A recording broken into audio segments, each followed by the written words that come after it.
Salam semuanya.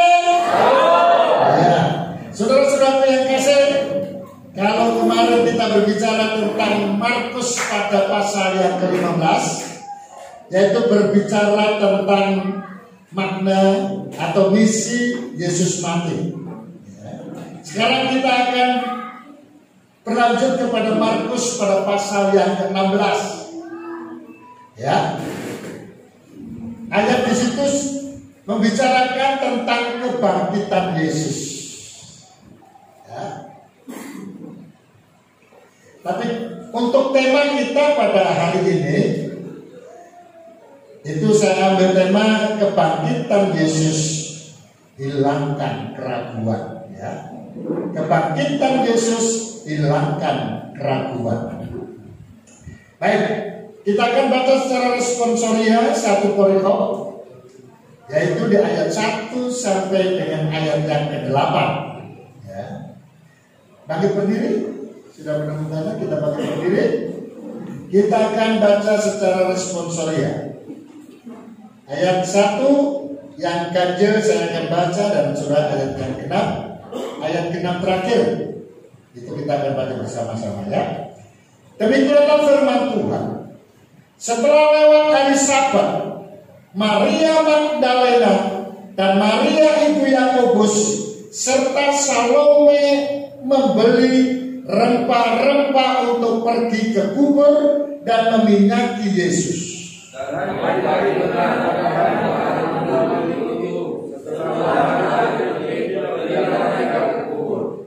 Mereka berkata seorang kepada yang lain, siapa yang akan menggulingkan batu itu bagi kita dari pintu kubur?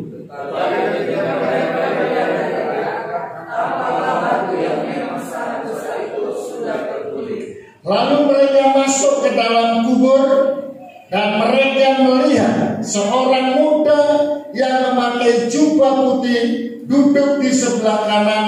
Mereka pun sangat terkejut. Jangan takut, kamu mencari Yesus orang Nazaret yang disalibkan itu. Dia telah mati, dia tidak ada di sini. Lihat, inilah tempat mereka membaringkan dia. Tetapi sekarang pergilah, katakanlah kepada murid-muridnya dan kepada Petrus, ia mendahului kamu ke Galilea. Di sana kamu akan melihat dia seperti yang sudah dikatakannya kepada kamu. Sama-sama. Lalu mereka keluar dan lari meninggalkan kubur itu, sebab gentar dan dahsyat menimpa mereka. Mereka tidak mengatakan apa-apa kepada siapapun juga karena takut. Dengan singkat mereka sampaikan semua pesan itu kepada Petrus dan teman-temannya. Sesudah itu Yesus berdiri dengan perantaraan murid-muridnya, memberitakan dari timur ke barat berita yang kudus dan tak terbinasakan tentang keselamatan yang kekal itu. Amin. Silakan duduk, ya. Sesuatu yang kasih, setiap tahun kita memperingati tentang kebangkitan Yesus. Dan setiap kita memperingati tentang kebangkitan Yesus, kita tidak cukup mendengar hanya satu kali. Ya, kita bisa mendengar berita tentang kebangkitan Yesus melalui firman Tuhan atau khotbah di hari Minggu seperti ini. Ya, kita juga bisa mendengarkan berita tentang kebangkitan Yesus di dalam pertemuan-pertemuan ibadah yang lain. Bisa juga kita melihat di televisi, bisa juga kita melihat di YouTube dan lain sebagainya. Jadi berita tentang kebangkitan Yesus sesungguhnya ada sesuatu yang terselubung di dalamnya agar kita bisa memahami dengan benar. Nah, setelah yang kasih, ayo kita akan lihat apa yang bisa kita dapatkan tentang berita kebangkitan Yesus yang sudah kita baca ini. Ya, saya bagi menjadi beberapa bagian, saudara. Ya, bagian pertama sudah perhatikan di ayat 1 dengan ayat yang ketiga. Ya, ayat 1 sampai dengan ayat yang ketiga itu menampilkan tentang budaya, menampilkan tentang adat, menampilkan tentang kebiasaan-kebiasaan. Ya. Jadi kalau dikatakan di situ setelah lewat dari Sabat, Maria Magdalena dan Maria ibu Yakobus serta Salome membeli rempah-rempah untuk pergi ke kubur dan meminyaki Yesus. Saudara, ini adalah suatu kebiasaan, ini adalah suatu budaya, ini adalah suatu adat yang biasa dilakukan pada saat itu. Ya. Jadi kalau ada orang yang mati, saudara-saudara yang kasih, dan kita lihat di dalam budaya-budaya di negeri kita. Ya. Saya orang Jawa, tentu saya bisa memahami tentang budaya orang Jawa. Ya. Saudara-saudara yang kasih di budaya orang Jawa atau katakanlah budaya ataupun adat orang Jawa, saudara-saudara yang kasih, untuk terus ada semacam komunikasi, ya, kepada seseorang yang telah meninggalkan kita, itu tidak cukup disakramenin, ya, lalu kemudian dikuburkan terus selesai. Tidak, ya. Maka kalau di dalam budaya Jawa itu, saudara-saudaraku, ada nanti pada hari-hari tertentu seperti 3 hari berikutnya, 7 hari berikutnya, 40 hari berikutnya, 100 hari berikutnya, ya, 1000 hari berikutnya, itu terus, ya, ada adat, ada budaya yang terus berlangsung yang berkenaan dengan orang yang sudah mati, ya. Dan tidak sedikit saudara-saudara yang kasih kalau di budaya Jawa, ya, kalau seseorang itu artinya bunda gulana, ada mengalami masalah kesulitan, saudara-saudara yang kasih, itu biasa, ya. Lalu kemudian membawa bunga, ya, harum-haruman termasuk minyak, ya. Biasanya kalau di Jawa itu minyaknya itu yang baunya itu terus menerus, ya. Minyak apa namanya? Kalau orang Jawa bilang itu minyak seriti, ya, itu minyak orang mati biasanya. Jadi kalau itu dipakai baunya itu lama hilangnya, saudara. Ya, jadi dalam istilah orang Jawa itu sambil ke kuburan nyekar, orang Jawa bilang, ya, lalu kemudian ditaburkanlah itu minyak dan lain sebagainya, ya, karena hatinya gula-gulana, ya, lalu kemudian bingung, saudara-saudara yang kasih, tidak menutup kemungkinan dan itu yang terjadi, minta sesuatu sama orang yang sudah mati. Ya. Saudara-saudara, kalau budaya orang Indonesia gimana? Nggak ada, ya. Tapi ada budayanya, ya, dengan budaya yang berbeda. Orang Batak juga begitu, ya. Ya, semua, ya. Dan di Israel juga berlaku seperti itu. Ya. Ada budaya, saudara-saudara yang kasih. Dan di sini Allah ingin memberitahukan kepada kita, yang terpenting adalah kita harus memahami dengan benar. Kalau toh itu memang ada budaya, kalau toh itu memang ada, dan itu memang harus ada, karena secara segi sosial, saudara-saudaraku, kita senantiasa bersentuhan dan lain sebagainya, membuat kita kebiasaan-kebiasaan itu menjadi sebuah peraturan, ya. Dan itu yang sering dinamakan adat juga, saudara-saudara yang kasih. Kita lihat, ketika dia mengikuti budaya itu, karena budaya itu mengisyaratkan kalau ada orang yang penting di dalam hidupnya mati, lalu dikuburkan, maka ada kewajiban-kewajibannya. Ini nampaknya agak sedikit senggolan, ya. Orang Jawa itu senggolan dengan ini. Ya. Yesus mati dikuburkan hari Jumat. Dia bangkit hari Minggu, berarti hari ketiga, ya. Jadi itu 3 hari. Ya. Jadi hari ketiga itu budaya mengharuskan wanita-wanita itu harus pergi ke kubur. Katakanlah istilah orang Jawa nyekal. Memberikan rempah-rempah, wewangian, bunga-bunga dan lain sebagainya. Dan kita lihat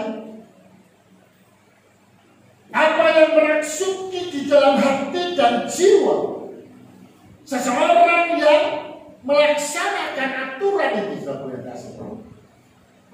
Ya katakan apa? Ayat yang ketiga. Mereka berkata seorang kepada yang lain, siapa yang akan menggulingkan batu itu bagi kita dari pintu kubur? Saudara, budaya itu mengharuskan mereka harus masuk. Adat itu mengharuskan mereka harus memberikan rempah-rempah. Tapi yang menjadi penghalang, yang menjadi keraguan-keraguan bagi mereka adalah sopo sing buka pintu gua. Siapa? Dia tahu. Waktu Yesus dimasukkan dalam gua, dia tahu. Karena waktu itu dia di sana. Lalu kemudian berapa banyak orang menggulingkan batu yang besar untuk menutup gua itu. Di mana batu yang besar itu yang menutup adalah orang-orang yang gagah, orang-orang yang kuat, dan itu terdiri dari beberapa orang. Tidak bisa satu orang, tidak bisa dua orang, saudara. Dan itu para pria-pria yang perkasa. Lalu bayangkan dan bandingkan wanita-wanita itu, susah. Tentu kekuatannya berbeda dan sangat berbeda. Dan ini yang menjadi keraguan bagi seseorang yang ingin melaksanakan kebiasaan itu, ataupun budaya itu, ataupun adat yang berlaku pada saat itu. Siapa nanti yang menggulirkan?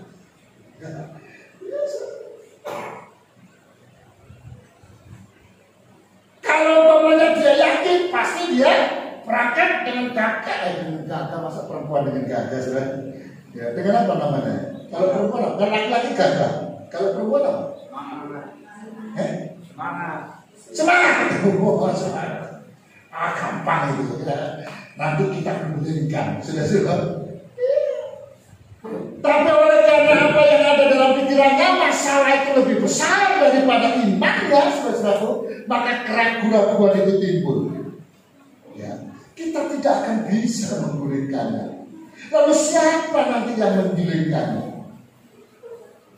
Ya, padahal kalau kita lihat, saudara, berapa lama, berapa tahun, berapa mukjizat yang Yesus bisa lakukan ketika Yesus masih hidup bersama dengan mereka. Berkali-kali firman Tuhan katakan, karena Tuhan sampaikan, orang yang lumpuh itu berjalan, orang yang buta itu bisa melihat, orang yang mati itu dibangkitkan, dan macam-macam sudah lihat kasih. Harusnya, kalau dia adalah pelayan-pelayan Tuhan, kalau dia adalah jemaat Tuhan yang sudah lama menjadi orang Kristen, maka apa yang ada dikatakan oleh Tuhan itu sudah ada di dalam kepala, bukan di luar kepala. Ya. Tapi orang kadang-kadang kalau hafal, gampang ayat itu. Aku sudah hafal semua. Kenapa? Karena sudah di luar kepala. Padahal kalau sudah di luar kepala berarti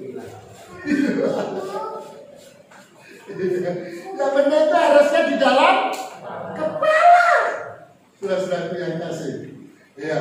Maka kalau orang menyadari itu, orang itu tidak akan takut dengan masalah sebesar apapun. Kalau ibaratnya sebesar batu yang menutupin gua itu nggak takut, saudara-saudara. Kenapa? Karena mereka melihat sendiri bagaimana Tuhan punya Tuhan itu berkuasa dan kata-kata Tuhan itu pasti terjadi.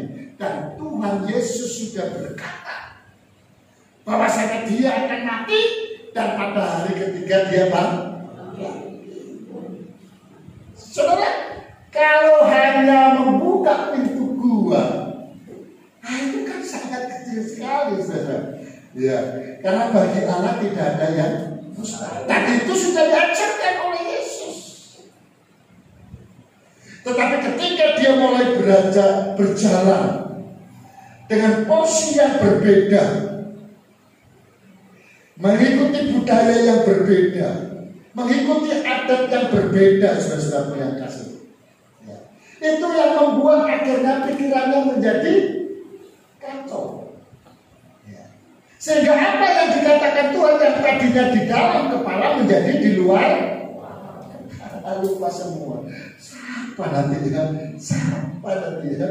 Iya. Seperti yang kasih. Padahal tahu ketika Yesus bersama dengan dia, contohnya seperti Marta. Tuhan, kalau engkau ada di sini, saudaraku pasti gak mati. Ya. Tuhan, kalau engkau ada di sini, saudaraku tidak mati. Saudara yang kasih. Itu artinya apa? Wanita itu tahu. Perempuan-perempuan itu tahu.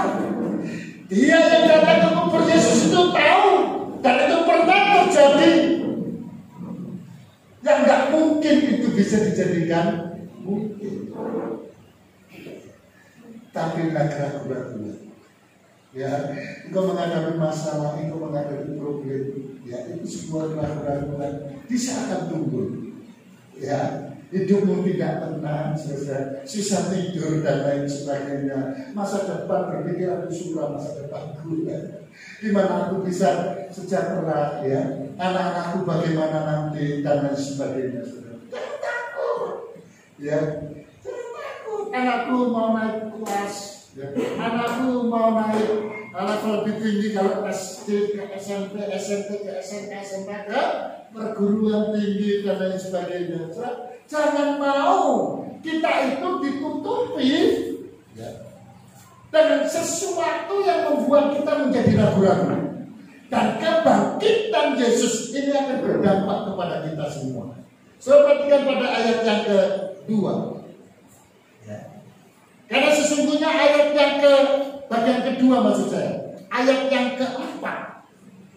Sesungguhnya ada power yang tidak terlihat, power yang tidak masuk akal, tidak bisa masuk nalar kita sebagai manusia. Itu akan bertindak yang membuat orang percaya yang tadinya ragu-ragu itu bisa melihat kemuliaan Tuhan. Ayat yang keempat.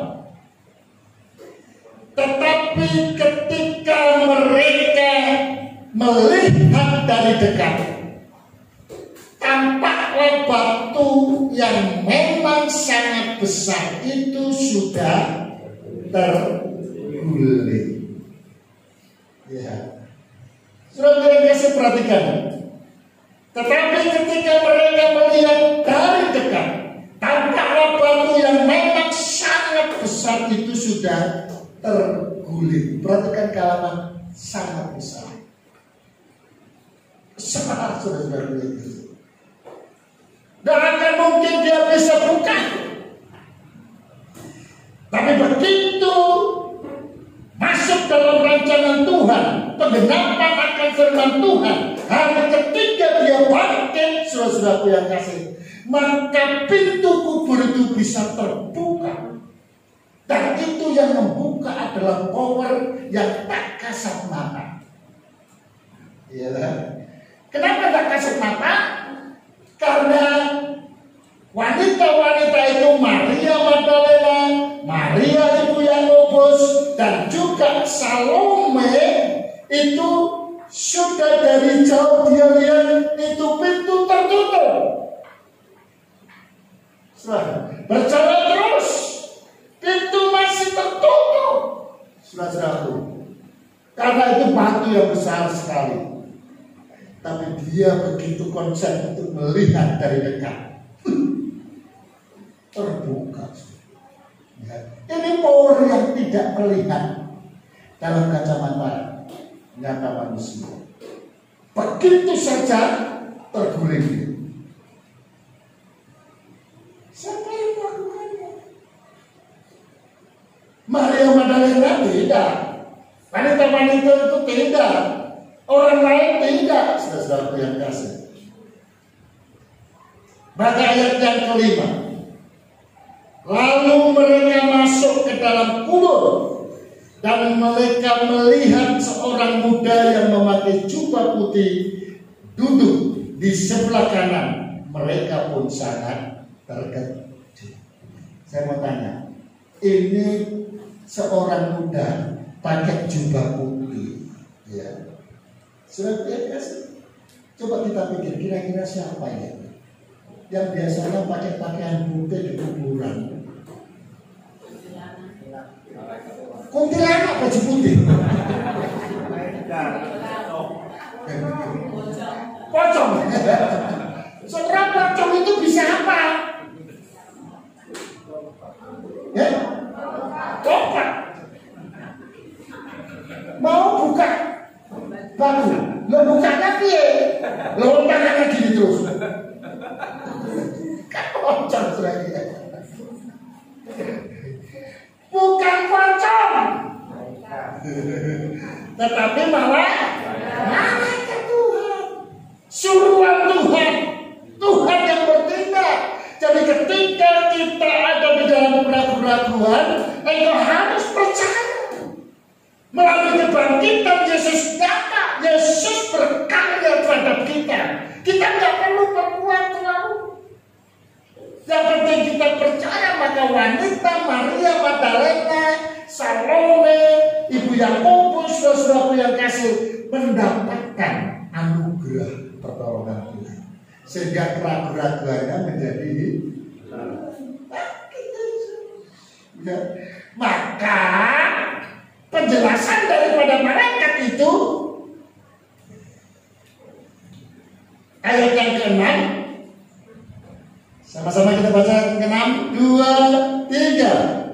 Tetapi orang muda itu berkata kepada mereka, jangan takut. Kamu mencari Yesus orang Nazaret yang disalibkan itu. Ia telah bangkit. Ia tidak ada di sini. Lihat, inilah tempat mereka membaringkannya. Terus sampai situ dulu. Saudara-saudara yang kasih, ini pernyataan daripada malaikat. Ya. Sangat bagus sekali kalimatnya. Wahai para perempuan-perempuan yang datang pada pagi ini, tadinya engkau datang dengan ketakutan, tadinya engkau datang dengan keraguan, tadinya engkau datang dengan ketidakpercayaan bagaimana membuka pintu daripada gua ini. Ya. Tapi lihatlah, Yesus yang kamu cari, yang dibaringkan di sini, ini tempat pembaringannya sudah tidak ada di sini. Ya, kenapa sudah tidak ada? Karena dia mati.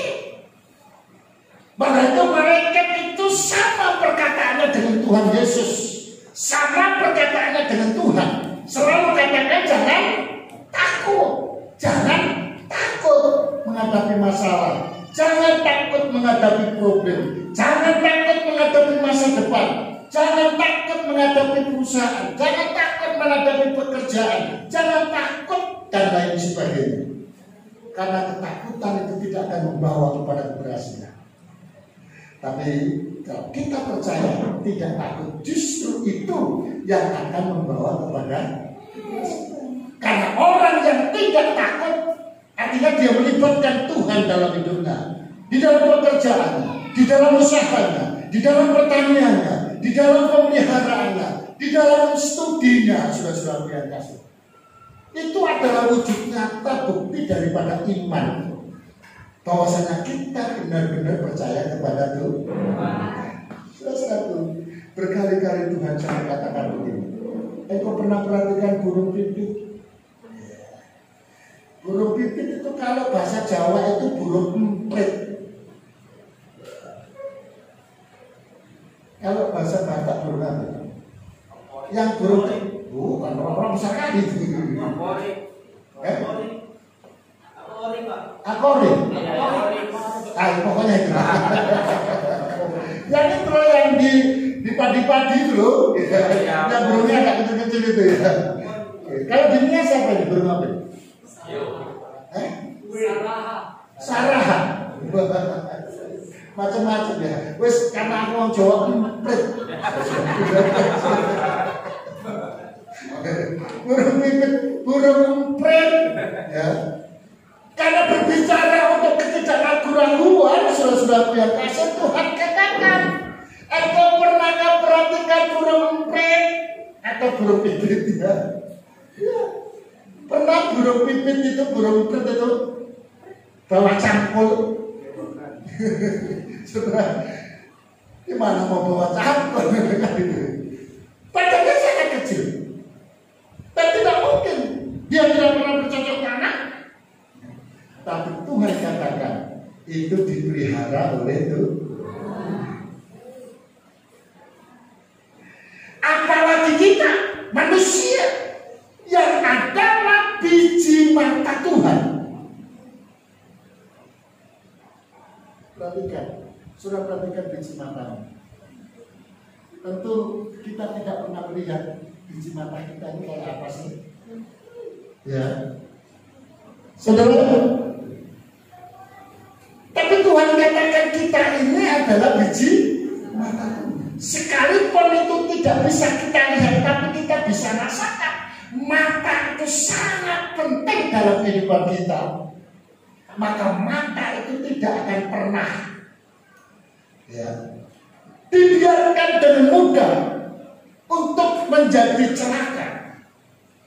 Maka mata itu terlindungi dari sebanyak hal. Orang yang mempunyai mata, kita yang mempunyai mata, kita lindungi. Kalau saya jemput anak TK, saudara-saudara, kalau pagi itu pas mata kena di mata, saudara nyopir nggak mata, takut nabrak, takut masuk ke pabrik, saudara-saudara ya. Nah,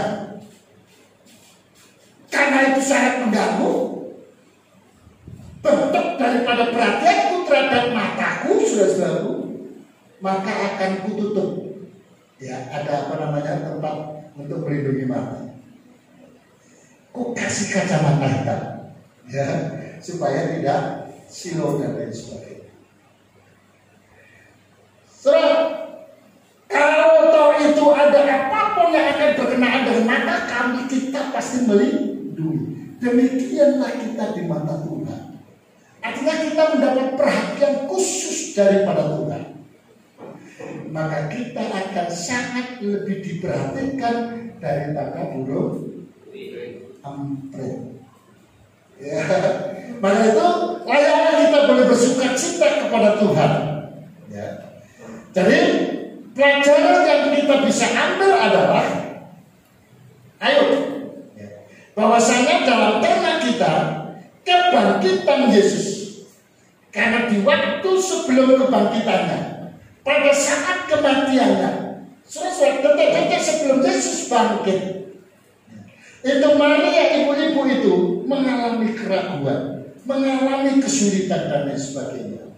Tapi begitu dia mendapatkan karunia Tuhan dengan kebangkitan Yesus, apa yang menjadi keraguannya itu menjadi hilang. Ya, kenapa? Karena dijawab oleh Tuhan. Keraguan-raguannya dijawab oleh Tuhan. Kesulitannya dijawab oleh Tuhan. Itulah sebabnya dia bisa masuk dengan mudah.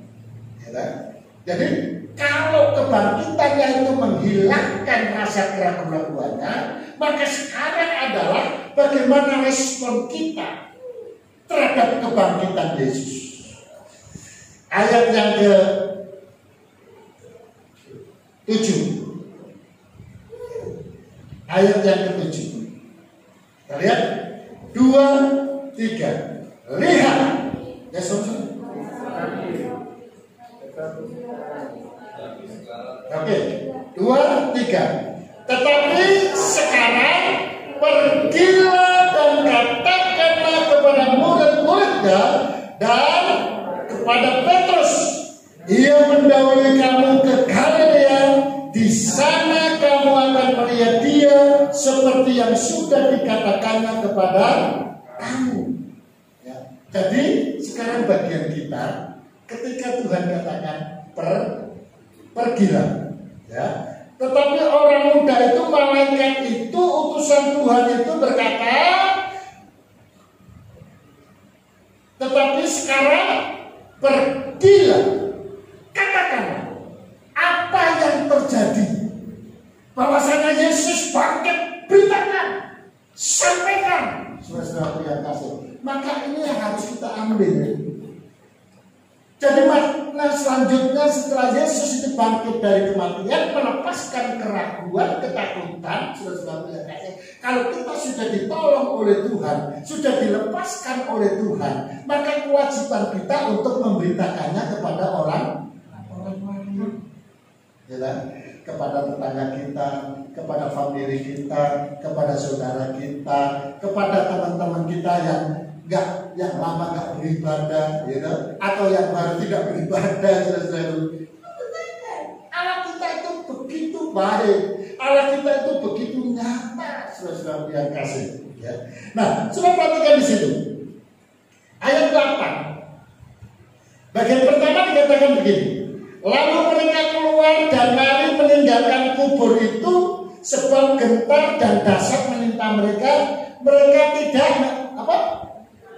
tidak mengatakan apa-apa kepada siapapun juga karena takut.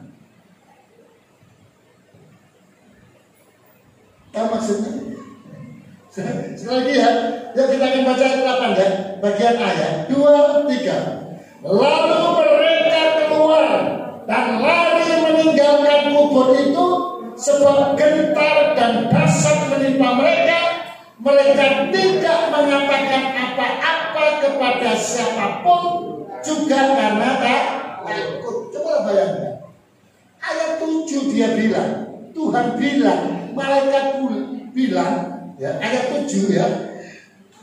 Mana ayat 7 ya? Tetapi sekarang pergilah, katakanlah kepada murid-muridnya dan kepada Petrus, ya, katakanlah itu.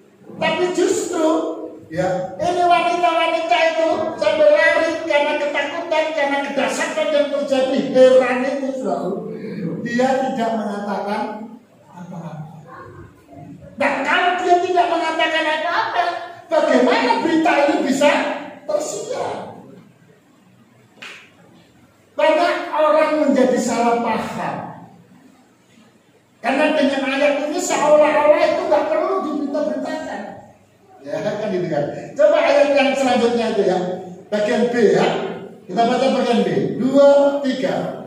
Dengan singkat mereka menyampaikan semua pesan itu kepada Petrus dan teman-temannya. Ya. Dengan singkat itu ternyata disampaikan, diberitakannya. Ya. Terus sesudah itu Yesus sendiri dengan perantara murid-muridnya memberitakan dari timur ke barat berita yang kudus dan tak terbinasakan tentang keselamatan yang kekal itu.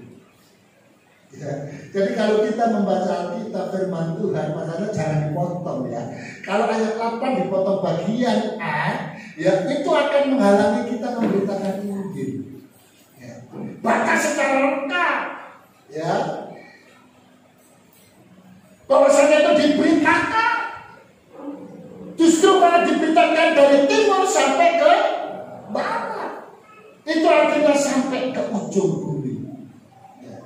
Maka di setiap daerah, maka di setiap gereja, maka di dalam setiap keluarga itu harus terus menerus ini diberitakan. Jangan takut, Yesus kita luar biasa. Itu punya masalah, jangan takut. Tuhan kita luar biasa. Haleluya. Kita balik berdiri.